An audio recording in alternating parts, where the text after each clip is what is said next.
It is June 22nd, 2016. This is the Watchman News, and I'm Mike Callahan. This story is just insane. I just can't believe that the audacity of the Justice Department. I just can't believe that things like this can happen and nobody's accountable. Nobody's made accountable. This story was posted on one of our local news websites, and it was posted yesterday. Justice Department, no charges in gym mat death of Kendrick Johnson. Now, if you hadn't heard this story before, and I hadn't heard this story before this is insane. The Justice Department announced no charges will be filed in the Valdosta, Georgia gym mat death of Kendrick Johnson. The Department of Justice cited insufficient evidence in the case. A medical examiner determined in 2013 that Johnson died of positional asphyxia after he was found dead in a rolled-up gym mat at Lowndes High School. The DOJ said officials from the U.S. Attorney's Office met with the Johnson's family today and informed them the investigation had concluded. The teen's death attracted headlines and scrutiny ever since the officials ruled his death accidental. Sorry, I was putting my glasses on. His parents, never believing this finding, filed a $100 million civil suit, which this week took yet another turn. The Department of Justice has asked a judge in Lowndes County to block the attorneys from collecting evidence in that civil suit. Now, you hear that? The DOJ asked a judge in the county to block the attorneys from collecting evidence. According to court documents, the Justice Department asked the judge to temporarily stay discovery in the case for 180 days pending the federal criminal investigation. If granted, the stay would prevent attorneys for Johnson's parents, Kenneth and Jacqueline Johnson, and attorneys representing the dozens of defendants named in the case from deposing witnesses and collecting other evidence for that 6-month period. The Justice Department submitted 2 motions to the court in October 2013, a motion to intervene and motion to stay. It's not clear what the Justice Department's argument entails because copies of each 14-page motion provided by the court to CNN have been heavily redacted. In some cases, entire pages have been blacked out. Assistant U.S. Attorney J. Thomas Clarkson included 5 exhibits to support the request, including a 6-page affidavit from Nelson Roan, a criminal investigator who works in the Office of U.S. Attorney for District of Columbia, Deborah Sines. Sines joined the investigation in 2014.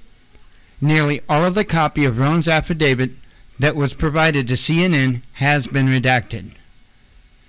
In the filings, Clarkson noted that Shavin King, or Chevin, I'm not sure how that's pronounced, the Johnson's attorney, issued a notice to depose FBI Special Agent Rick Bell. Bell is the father of Brian Bell and Brandon Bell, former schoolmates of Johnson. All 3 Bells are named as defendants in the civil case. See where this is going?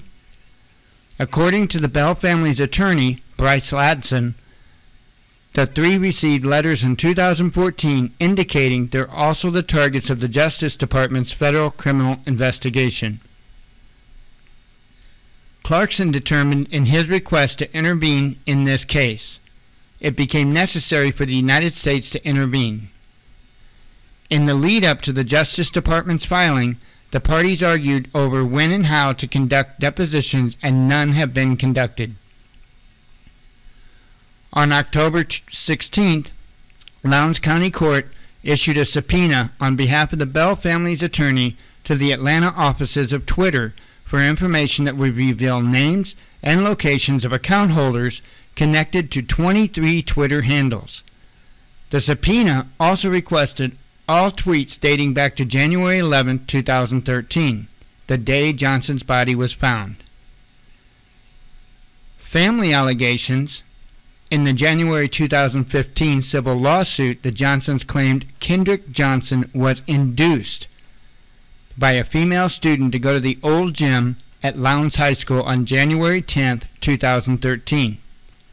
The female student was not named in the suit. King claimed the two Bell brothers violently assaulted Johnson at their father's command and that Johnson suffered a fatal injury which led to his death. Initially, the suit also named more than 30 other defendants, mostly members of local law enforcement, plus the city of Valdosta. This is yet another frivolous lawsuit filed by Chevin King in connection with the death of Kendrick Johnson. It contains allegations against my clients that he and his clients know are untrue and defamatory. Ladson, the Bell family attorney, wrote in a statement to CNN soon after the initial filing.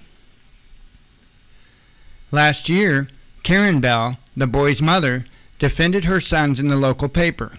Her sons had nothing to do with Johnson's death, she told the Valdosta Daily Times.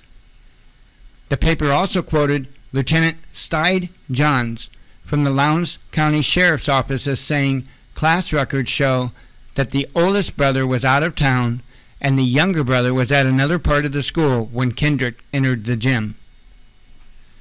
In an amendment to the lawsuit in August, King accused Sheriff Chris Prine and Lowndes County School Superintendent Wes Taylor of allowing at least one unnamed person into the old gym at Lowndes High School to place the teen's body inside a rolled gym mat. The amended suit claims Kendrick Johnson's body was placed there for the purpose of manufacturing alleged evidence of an accidental death. The Johnsons and their lawyer have been repeatedly asked to identify witnesses or other evidence that support their claims. In over 2.5 years, the Johnsons and their lawyer have never identified a single witness or a shred of evidence to support any of what they say or claim. Attorney Jim Elliott, who represents the Lowndes County Sheriff's Office, told CNN in a written statement after the suit was amended. No witness has ever been identified, nor any evidence offered to support such new claims. It is irresponsible and just plain wrong, Attorney Warren Turner said on behalf of Lowndes County Schools, also after the case was amended in August. Dropped from the lawsuit, just days ago, Lowndes County Judge J. Richard Porter dismissed the suit 9 current former employees and the Georgia Bureau of Investigation who were named as defendants in the case. According to their attorneys, the 9 were not properly notified by Johnson's attorneys, the judge agreed. One of the GBI employees dropped from the suit is Marianne Gaffney Kraft. She's the state medical examiner who determined that Kendrick Johnson died as a result of positional asphyxia. Her conclusion corresponded with the findings of the Lowndes County Sheriff's Office that Johnson got stuck after he climbed into a rolled gym mat to reach for a shoe on January 10, 2013. Johnson's classmates discovered his body the following day. Johnson's parents never believed that account. In June 2013, Johnson's body was exhumed. Johnson's parents hired Florida-based forensic pathologist Dr. William Anderson, who found evidence of unexplained, apparent, non-accidental blunt force trauma to Johnson's neck. Anderson determined Johnson's death was a result of a homicide. U.S. Attorney for the Middle District of Georgia Michael Moore launched the federal investigation on October 31, 2013. But little has come out publicly about the status of that probe. Porter has not yet issued an order in response to the Justice Department's request. So there you go. That's a crazy story. That is the first time I had ever even heard of that.